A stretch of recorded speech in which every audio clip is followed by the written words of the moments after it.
একটা catch miss শ্রীলঙ্কার মসৃণ পথকে রীতিমতো কঠিন করে তুলল। কুশল পেরেরা দুশমন চামিরাদের নায়কোচিত মুহূর্ত এক পলকেই মলিন হয়ে গেল। আফগানিস্তানকে স্কোরবোর্ডে এনে দিল জয়ের পুঁজি।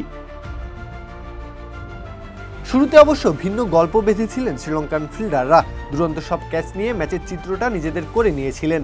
কুশল পেরেরা দুশমন চামিরাদের চোখ জুড়ানো ক্যাচগুলো তখন প্রশংসার সর্বোচ্চ পর্যায়ে অতিক্রম করেছে, যার সূচনাটা হয়েছিল ইনিংসের তৃতীয় ওভারের মাথায়। অভিজ্ঞ পেরেরার বিশ্বস্ত হাত গুরবাজকে দেখিয়েছিল সাজঘরের পথ। ম্যাচের 11তম ওভারে আবারও কুশল পেরেরার হাত খুঁজে নিল রাসুলের মারা বলটাকে। এবারেরটা আরও বেশি দুর্দান্ত।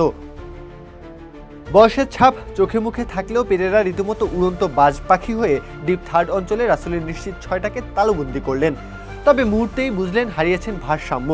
শেষ মুহূর্তে বলটা উপরে ছুড়ে দিয়ে মাঠের বাইরে গিয়ে আবার ফিরে এসে বলটা ধরলেন। আফগানিস্তানদের স্বপ্ন ভাঙার সূচনাটা হলো সেখান থেকেই।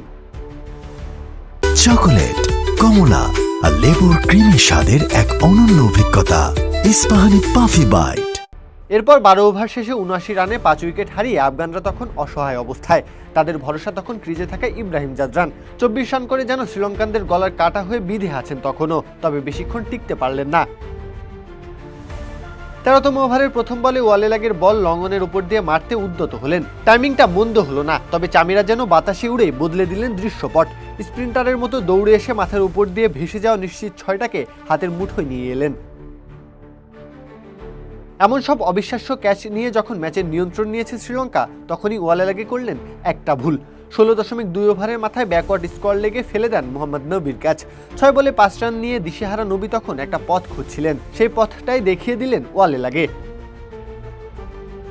এরপরই পুরো গল্পটার প্লট নিজের নামে লিখলেন নবী। জীবন পাওয়া পরের 16 বলের সর্বোচ্চ ব্যবহার করলেন, তুললেন 55 রান। শেষ পর্যন্ত তার 22 বলে 60 রানের ইনিংসের সুবাদে আফগান স্কোরবোর্ডে রান দাঁড়ালো 169, যেটা শেষ হতে পারত 130-এর আগেই। একটা ভুলের খেসারত কতটা ভয়ঙ্কর আকার ধারণ করতে পারে তা দেখল লঙ্কানরা। ক্যাচ মিস মানে ম্যাচ মিস। ক্রিকেটের এই চিরন্তন সত্য আরও একবার খুলবে না তো শ্রীলঙ্কার ভাগ্যে? প্রত্যহ কাব্য, খেলা 71।